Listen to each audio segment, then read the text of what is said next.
الله والحديث ليضل عن سبيل الله بغير علم ويتخذها هزوا أولئك لهم عذاب مهين صدق الله العظيم الصلاة والسلام عليك يا رسول الله وعلى آلك وأصحابك يا سيدي يا حبيب الله حمد و ثنا کے بعد عزت و تکریم کے لائق اسٹیج کی زینت مقتدر علماء معزز محتشم حاضرین السلام علیکم ورحمۃ اللہ۔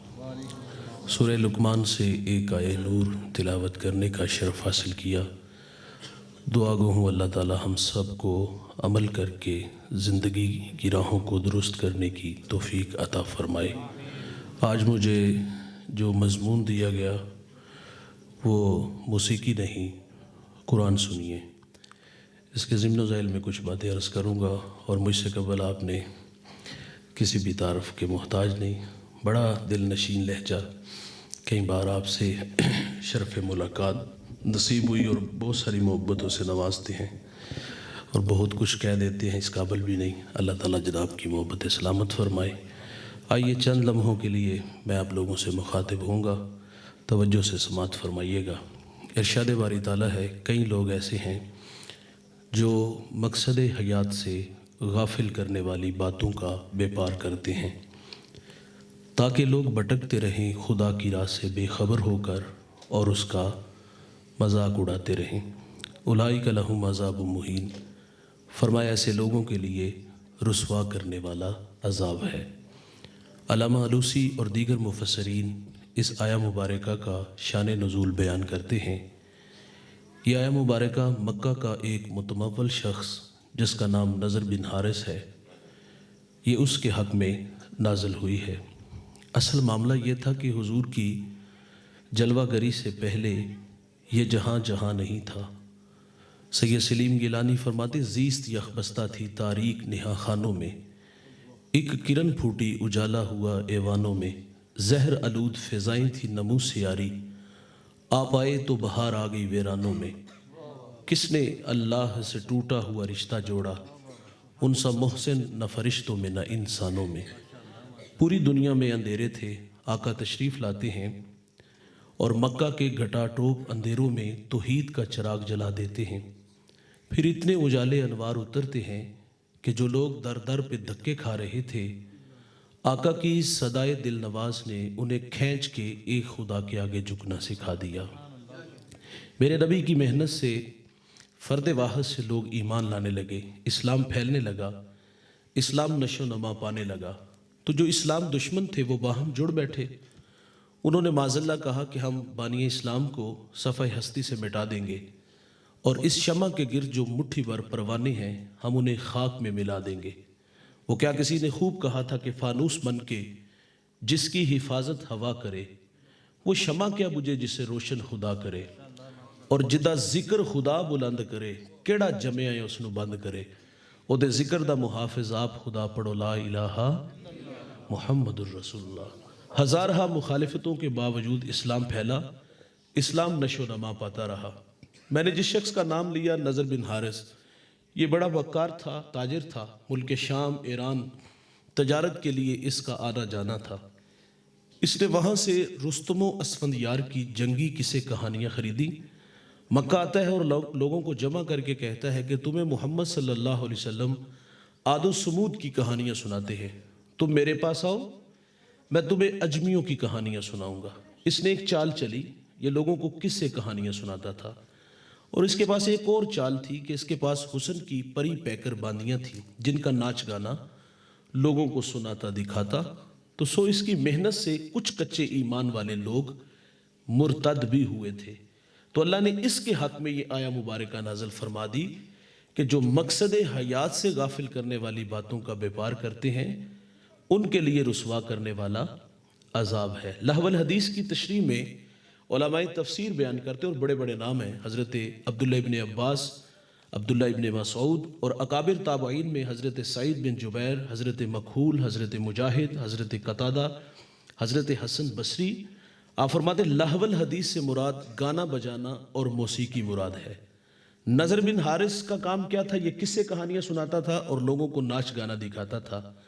تو فرمایا جو اس طرح کے کام کرتے ہیں ان کے لیے رسوا کرنے والا عذاب ہے۔ یہ گانا، یہ موسیقی بھائی جان، اس کا ہمارے اوپر حملہ کب ہوا؟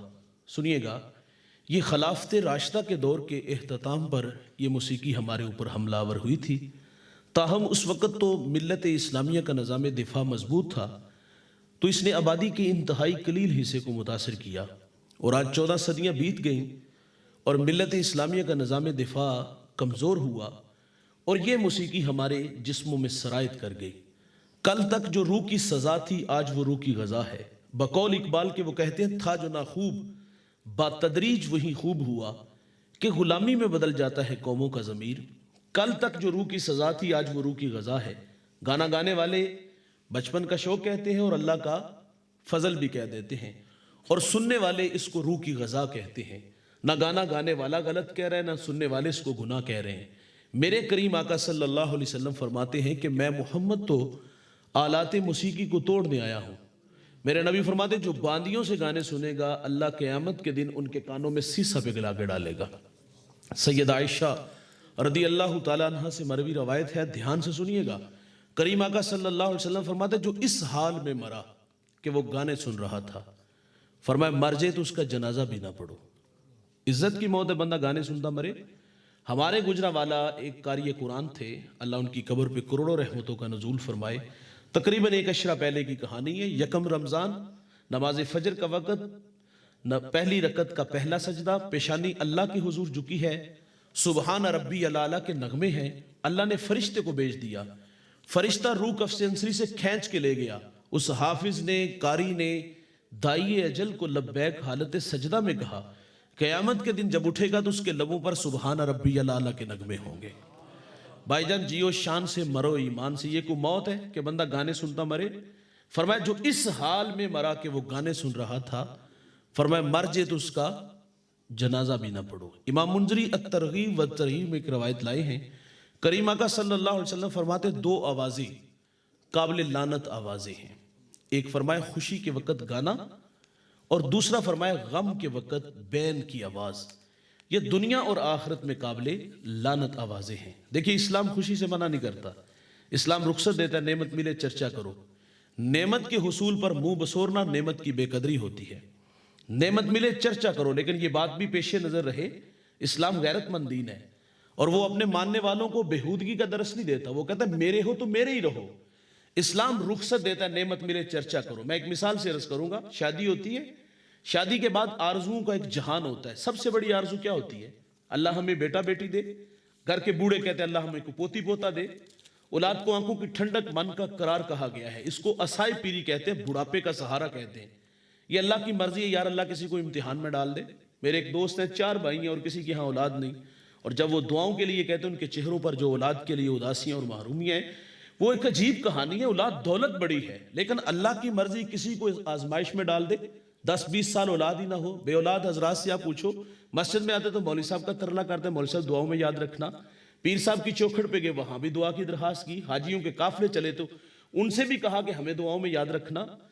کسی کی ہاں 20 سال اولاد ہی نہ ہو تو کتنا بڑا امتحان ہے۔ ہاں اگر 20 سال بعد بیٹا ہو تو کتنی بڑی دولت ملی ہے۔ تقاضا تھا اس دولت پہ چرچا کیا جاتا، خوشی منائی جاتی۔ اللہ نے بیٹا دیا تو کیا ہم نے سجدہ شکر ادا کیا؟ معذرت سے، ہمارا مزاج نہیں۔ اللہ نے ہمیں بیٹا دیا تو کیا ہم نے اپنی خوشیوں کو دوبالا کرنے کے لیے سونے محمد کا ذکر کیا؟ معذرت سے، یہ بھی ہمارے ہاں نہیں ہوتا۔ ہمارے ہاں بیٹا ہوا، ہم دیہاتی لوگ ہیں، یہ بھی دیہات اور میرا تعلق بھی دیہات سے، ہمارے ہاں بیٹا ہوتا ہے تو ہم پہلا کام کیا کرتے ہیں؟ ہم ڈیک آن کرتے ہیں، اس خیال سے کہ اس کے کان میں کسی غیر کی آواز نہ پڑے ہو۔ بھائی قابل لعنت تو وہ آواز آپ ڈال رہے ہو۔ بچہ تو پہلی آوازوں سے مانوس ہوتا ہے، جو بھی پہلی آواز ہوگی اس سے مانوس ہوگا۔ اس وقت تو حکم یہ ہے کہ اس کے کان میں دائیا کی آواز بھی نہ پڑے۔ دائیا نے کوئی گانا گانا ہے، کوئی گالی دینی ہے، اور بھائی مبارکباد ہی دینی ہے نا، لیکن اولاد کا شعبہ حساس اتنا ہے کہ اس کے کان میں سب سے پہلی آواز پڑے تو وہ اللہ اکبر کی پڑے۔ تو ہم نے اس کے کان میں پہلی آواز کون سی ڈالی؟ جو قابل لعنت تھی۔ اور پھر وہی بچہ، اعلیٰ حضرت تو لکھتے ہیں کہ بچہ بولنے لگے تو اللہ اللہ سیکھے، اللہ اللہ سیکھ لے، پھر اس کو لا الہ کی لوریاں دو، جب لا الہ بھی سیکھ جائے پھر اس کو محمد الرسول اللہ کی لوریاں دو۔ اس کے بعد بھائی جان جو بھی آپ نے سکھانا ہے، ماما سکھانا ہے، پاپا سکھانا ہے، ڈیڈی سکھانا ہے۔ ہمارے تو ویسے بچپن میں ابو جی امی جی کہتے تھے، ابا جی اماں جی کہتے تھے، خیر وہ بھی اچھے تھے، اور آج بھی اگر کوئی کہہ لے تو حرج کوئی نہیں، لیکن تقاضا کیا تھا کہ بچہ دنیا میں آتے تو اس کی زبان پہ پہلا لفظ کون سا جاری ہوتا، پہلی آواز کون سی وہ بچہ سنتا، اس کے کان میں پہلی آواز اللہ اکبر کی ہوتی، لیکن ہم نے قابل لعنت آواز اس کے کان میں ڈال دی۔ اچھا وہی بچہ جب 8 دن کا ہوتا ہے تو ہم نے دیکھا ہے ہمارے دیہاتوں میں ہجڑے لے آتے ہیں، یا لے آتے ہیں یا یہ خود ہی آ جاتے ہیں اور ان پر ہزاروں نہیں لاکھوں نوٹ نچھاور کیے جاتے ہیں۔ کیا یار یہ خوشی ہے؟ اسلام خوشی سے منع نہیں کرتا، لیکن یہ بھی خوشی کا انداز ہے۔ یار اللہ نے آپ کو دولت سے نوازا ہے، بیٹا دیا ہے، 20 سال بعد وارث آیا دنیا میں آپ کا، آپ سمجھتے ہو یہ لاکھوں کروڑوں اللہ نے جو دیا ہے اس کو ہمارے بعد یہی سنبھالے گا، آپ کو خوشی ہوئی ہے، دولت لٹانے کا شوق پیدا ہوا ہے، تو میں کہتا ہوں بھائی مترا والی کی گلی محلوں میں آپ کو بڑے ایسے گھر مل جائیں گے، بیوہ کے بلکتے سسکتے تڑپتے بچے مل جائیں گے۔ یار اگر دولت لٹانی تو ان غریبوں پہ لٹاؤ، ان دکھیوں پہ لٹاؤ، ان مجبوروں پہ لٹاؤ، تاکہ اللہ کی رحمتوں کے مستحق ٹھہرے۔ لیکن ہماری دولت وہاں لٹتی ہے جہاں نفس کو حظ ملتا ہے، انتہائی معذرت سے۔ ہمارے ہاں بچہ ہوا تو گانا چلا، 8 دن کا ہوا تو ہجڑے ناچے۔ اچھا وہی بچہ جب بالغ ہوا، شادی کے قابل ہوا، تو اس موقع پر ہم نے کیا کیا؟ اپنے ہمسایہ ملک ہندوستان سے ہندوانہ رسمیں لی ہوئی ہیں، اور پھر ایک دن شادی سے قبل ڈھولک کی تھاپ پہ ماں بہن بیٹیاں بھنگڑے ڈالتی۔ کیا یہ خوشی ہے؟ اور پھر لاکھوں نہیں کروڑوں شادی پہ خرچ کیے جاتے، کیا یہ خوشی ہے؟ میرے نبی تو فرماتے بہترین شادی وہ ہے، برکت والی شادی وہ ہے جس میں خرچ کم ہو۔ لیکن ہم لوگوں سے سود پہ پیسے لے کر کے بھی ہم وہ کہتے ہیں شریکے دا منہ لال ہو تو اپنا پیٹ کے لال کر لو۔ ہمارا تو مزاج یہ بن گیا، ہم نے لاکھوں نہیں کروڑوں نشاور کیا۔ صحابہ میں سب سے امیر صحابی حضرت عبد الرحمن بن عوف رضی اللہ تعالیٰ عنہ، اتنے امیر تھے بھائی آپ کا سارا پاکستان خرید لیتے، اتنی اللہ نے دولت عطا کی تھی۔ آپ حضور کی خدمت میں حاضر ہوئے تو حضور نے قمیض پہ پیلے رنگ کا نشان دیکھا، فرمایا عبد الرحمن یہ نشان کس چیز کا؟ عرض کی حضور میں نے خوشبو لگائی ہے، میں نے نکاح کیا ہے تو خوشبو لگائی تھی۔ تو حضور نے بہت ساری دعائیں دی، اور پھر حضور نے ترغیب دلائی کہ فرمایا کہ آپ ایک بکری ذبح کر کے ولیمہ بھی پیش کر، چاہے ایک بکری ذبح کر کے ولیمہ کر لے۔ ولیمے کی تلقین کی گئی۔ بھائی جان صحابہ میں سب سے امیر صحابی ہیں، اور بھائی جان کتنے لوگ بارات میں گئے؟ یہاں تو لائنیں لگی ہوتی ہیں، اس کو ناراض کیا، اس کو بھی راضی کرنا ہے، اس کو بھی راضی کرنا ہے۔ تو ہمارے ہاں تو خرچ زیادہ ہوتا ہے، تو ہم نے اس موقع پر نکاح کا مقصد برائی کے آگے بند باندھنا تھا، نکاح کا مقصد عصمت تھی، لیکن ہم نے اس موقع پر کیا کیا؟ ہندوانہ رسمیں ادا کی، ڈھولک کی تھاپ پہ خوب بھنگڑے ڈالے۔ اسلام خوشی سے منع نہیں کرتا بھائی، اسلام کہتا ہے نعمت ملے چرچا کرو، لیکن اسلام غیرت مند دین ہے بھائی، وہ اپنے ماننے والوں کو بےہودگی کا درس نہیں دیتا۔ 2 آوازیں قابل لعنت آوازیں ہیں، خوشی کے وقت گانا، اور دوسرا فرمائے غم کے وقت بین کی آواز۔ میرے نبی فرماتے یہ دنیا اور آخرت میں قابل لعنت آوازیں ہیں۔ میرے کریم آقا کا فرمان ہے میری امت پہ ایک ایسا زمانہ آئے گا لوگ ریشم، زنا اور گانے بجانے کے آلات کو حلال قرار دیں گے۔ میرے نبی کا فرمان ہے میری امت پہ ایک ایسا زمانہ آئے گا لوگ شرابیں پیئیں گے، یسمونہا بغیر اسمہا، اس کا نام بدل دیں گے، یوزف علی رؤوسہم بالمعازف والمغنیات، فرمایا ان کے سروں پر باجوں گاجوں اور ناچ گانے والیوں کا شور اور ہنگامہ ہوگا۔ یخسف اللہ بہم الارض، فرمایا اللہ انہیں زمین میں دنسا دے گا۔ وَيَجْعَلُ مِنْهُمُ الْقِرَدَةَ وَالْخَنَازِيرَ، فرمایا باز کو اللہ خنزیر اور بندر بنا دے گا۔ جب قوم کا جوان آوارہ مزاج ہوگا نا، شرابیں پیے گا، موسیقی دھن ہوگی، تو پھر کیا ہوگا؟ رحمت خداوندی اس قوم کے بیٹوں سے ناراض ہو جائے گی، اور ناراضگی کا اظہار کیسے ہوگا کہ اللہ انہیں زمین میں دنسا دے گا۔ آپ ماضی کے اوراق پلٹو نا تو 6 ماہ 8 ماہ قبل آپ کو جاتلا میں ایک جھٹکا نظر آیا تھا، زوردار نہیں تھا، اتنا نقصان ہوا لیکن بہت بڑا نہیں ہوا۔ لیکن ہم 1.5 اشرہ پیچھے پلٹ کے دیکھتے ہیں، 2005 کا زلزلہ نہ آپ کو بھولا نہ مجھے بھولا ہے۔ صبح 9 کا ٹائم تھا اور رمضان المبارک کا بابرکت مہینہ تھا، اور ایک جھٹکا لگا، جھٹکا زوردار تھا۔ اس جھٹکے نے ہمارا نقصان کتنا بڑا کیا؟ مانسیرا سے ضلع باغ تک 1 لاکھ لوگوں کی ہڈیاں توڑ دی تھی، کتنے سہاگ اجڑے، بچے یتیم ہوئے، بہنوں کے ارمان کچلے گئے۔ سخاوت کے دیوتا لوگوں نے دیکھا کہ صبح کے اجالے میں ہاتھوں میں کشکول لیے وہ بھی بھیک مانگ رہے تھے۔ کہانی پرانی نہیں سنا رہا بھائی، آج سے 15 سال پہلے کی کہانی ہے۔ فرمایا جب شراب عام ہوگی، گانا عام ہوگا، تو پھر کیا ہوگا؟ اللہ ایسی قوم کو زمین میں کھینچ کے لے جائے گا۔ یہ جزوی عذاب ہے بھائی، جزوی جھٹکے ہیں، یہ قوموں کو سنبھلنے کا موقع دیتا ہے۔ اچھا جب یہ جھٹکا لگا تھا تو خیال تھا کہ اب مسجدوں میں رونق بڑھے گی، پیشانیوں میں سجدوں کا نور آئے گا، آنکھوں پر حیا کے پہرے آئیں گے، کانوں میں قرآن کے نغمے آئیں گے، لبوں پر سونے محمد کے ترانے آئیں گے۔ ہم نے سمجھا کہ روش اب بہتر ہوگی، اب جوان چوک چباروں میں نظر نہیں آئیں گے، اب سکول کے گیٹ کے سامنے جوانی برباد کرتے نظر نہیں آئیں، پارکوں میں نظر نہیں آئیں گے، یہ ہمیں مسجدوں میں نظر آئیں گے، یہ لوگوں کے کنڈے کھڑکا کے مسجد میں بلانے کے کام آئیں گے۔ خیال تھا مبلغ بنیں گے، دائی بنیں گے، قرآن کے نوکر بنیں گے، خیال تھا کہ مسجدیں اب سجدوں سے مزین ہوں گی، لیکن معذرت سے بھائی ہم ظہر کے وقت آئے تو وہی 1.5-2 صفحے نظر آئی۔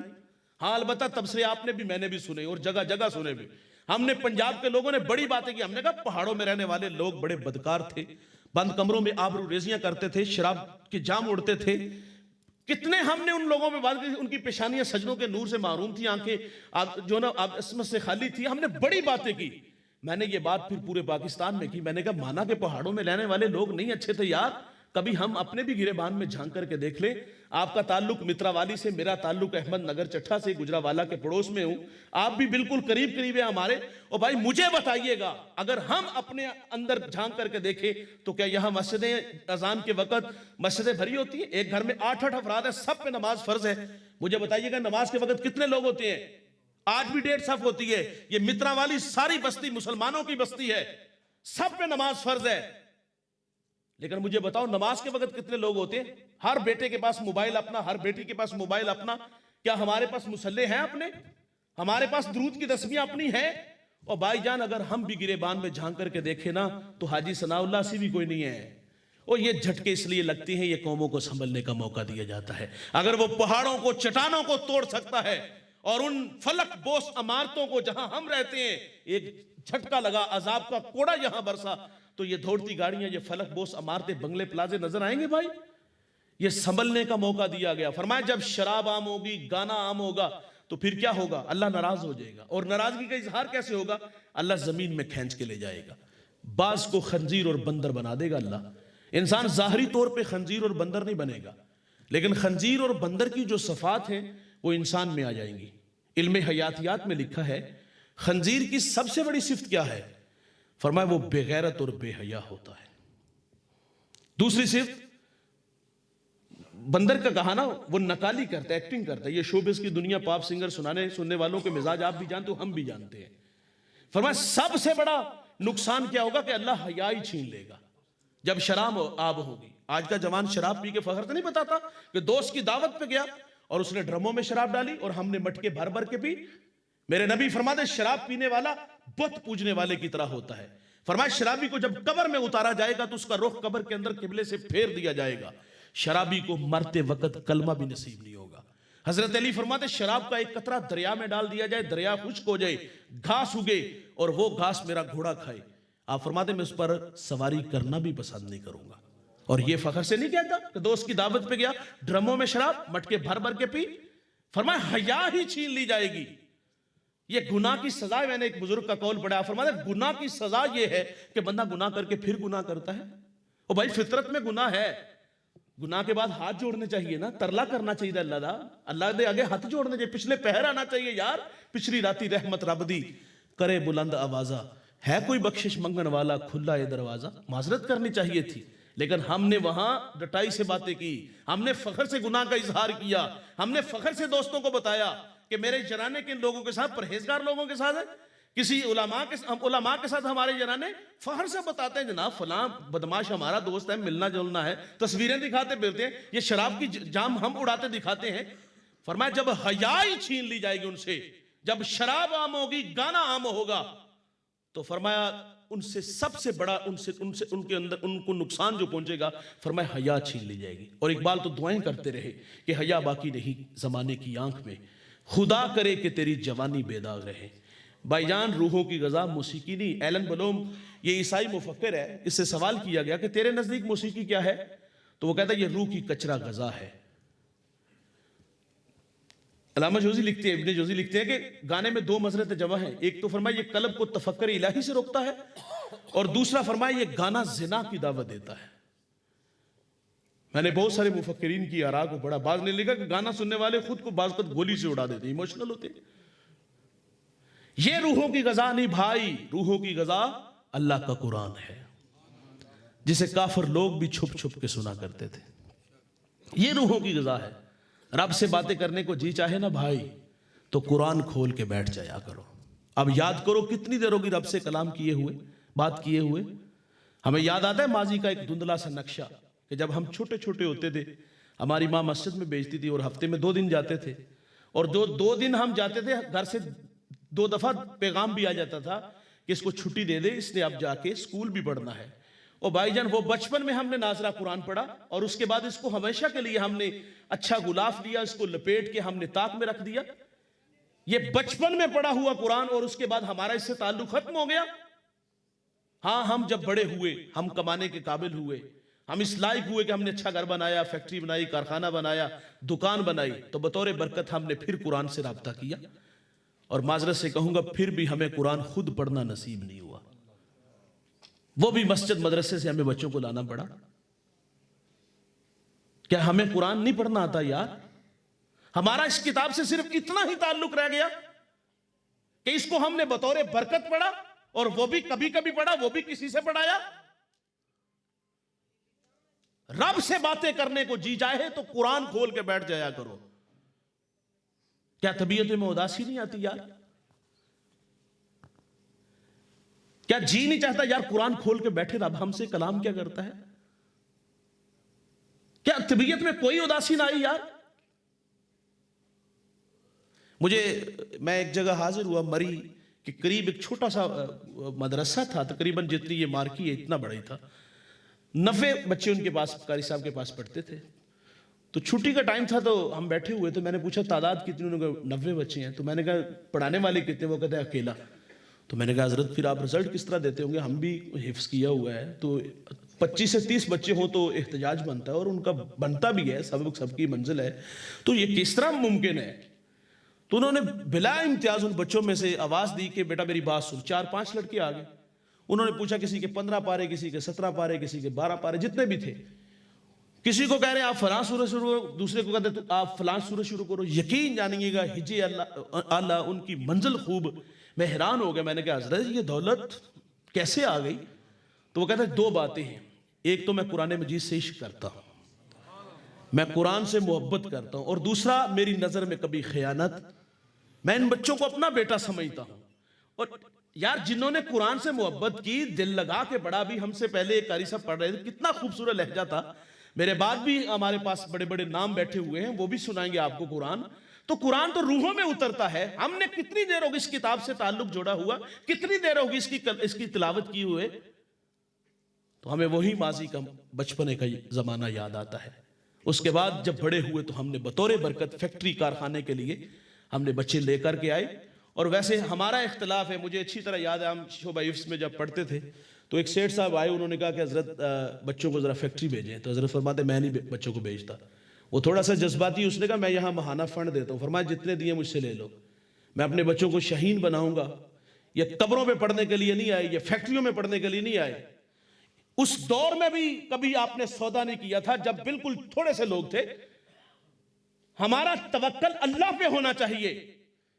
بعض کا ہم کہتے ہیں یہ یار یہ فنڈز دیتے ہیں شاید کہ جن کی وجہ سے، یہ کون ہوتے ہیں یار؟ اللہ خود بندوں کو بیچ دیتا ہے. اللہ افراد بھی دیتا ہے، اللہ وسائل بھی دیتا ہے. تو روحوں کی غذا موسیقی نہیں بھائی، روحوں کی غذا کیا ہے؟ اللہ کا قرآن ہے. میرے ایک دوست ہیں، بوڑھے ہو گئے، جوانی کی بات سناتے ہیں. کہتے ہیں میں پنڈی سے گجرانوالہ آنا تھا اور اتفاق سے میں ڈرائیور کے ساتھ ہی بیٹھا ہوا تھا. تو میں نے دیکھا کہ اس کے لب حرکت میں تھے، پیشانی میں مجھے سعادت کا نور نظر آیا. میرا جی چاہا اس وظیفے میں بھی ساتھ شامل ہو جاؤں. میں نے پوچھا آپ کیا وظیفہ پڑھ رہے ہو؟ اتنا مگن تھا، بات ہی نہیں سنی. فرماتے میں نے 2-3-4 دفعہ کہا بھائی 10 سے پڑھنا کی ہے. اس نے وظیفے کو روک لیا. تو اس نے پوچھا حضرت آپ کو مسئلہ کیا ہے؟ کہا بھائی مجھے بھی وظیفے میں شامل کر لو. وہ کہتا ہے میں حافظ قرآن ہوں، پنڈی سے چلتا ہوں، فیصل آباد پہنچتا ہوں تو 15 پارے تلاوت کرتا ہوں، اور فیصل آباد سے واپس پنڈی آتا ہوں تو بقیہ 15 پارے پڑھتا ہوں. وہ کہتا ہے میں روزانہ 1 مرتبہ قرآن مجید کی تلاوت کرتا ہوں. یہ ہے روحوں کی غذا. میرے نبی نے حجۃ الوداع کے خطبہ میں اپنی امت کو تعلیم دی، 2 چیزوں سے وابستہ رہنا، کبھی گمراہ نہیں ہوگے، چشم اقوام عالم کے اندر رسوا نہیں ہوگے. مسلم امہ کو کیا پیغام دیا؟ فرمایا ایک میری اطرت سے پیار کرنا، اور دوسرا فرمایا قرآن مجید سے اپنا تعلق مضبوط کر لینا. انتہائی معذرت سے بھائی آج ہم نے اس کتاب سے اپنا تعلق کمزور کیا اور پوری دنیا میں ہم رسوا ہو گئے. اقبال نے شکوہ جواب شکوہ میں کہا تھا کہ تیرے کعبے کو جبینوں سے بسایا ہم نے، نوع انسانی کو غلامی سے چھڑایا ہم نے، صفحہ دہر سے باطل کو مٹایا ہم نے، تیرے قرآن کو سینوں سے لگایا ہم نے، پھر بھی ہم سے گلہ ہے، ہم وفادار نہیں، ہم وفادار نہیں، تو بھی تو دلدار نہیں۔ تو جواب کیا آتا ہے، میرے کعبے کو جبینوں سے بسایا کس نے، نوع انسانی کو غلامی سے چھڑایا کس نے، صفحہ دہر سے باطل کو مٹایا کس نے، میرے قرآن کو سینوں سے لگایا کس نے، تھے وہ آبا تمہارے مگر تم کیا ہو، ہاتھوں پہ ہاتھ درے منتظر فردا ہو، اور وہ معزز تھے زمانے میں مسلمان ہو کر، ہم خار ہوئے تارک قرآن ہو کر۔ آج پوری دنیا میں ہم رسوا ہوئے تو بھائی اس رسوائی کا سبب اس کتاب سے اپنا تعلق کمزور کیا اور ہم رسوا ہوئے۔ آئیے بھائی اس کتاب زندہ، اس کتاب ہدایت، اس کتاب انقلاب سے اپنا تعلق مضبوط کیجئے۔ آج کی اس بزم میں اور آپ عزم کر کے گھروں میں جائیں گے کہ آج کے بعد ہم موسیقی نہیں سنیں گے۔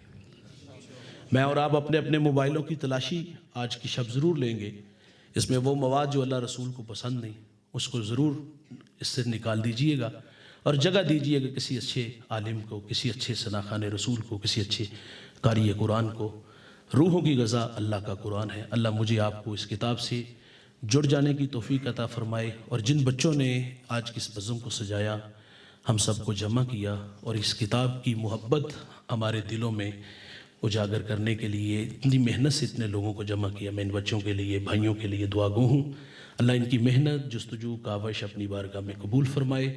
اللہ اس خدمت کا صلہ انہیں دنیا میں بھی اور آخرت میں بھی عطا فرمائے۔ واخر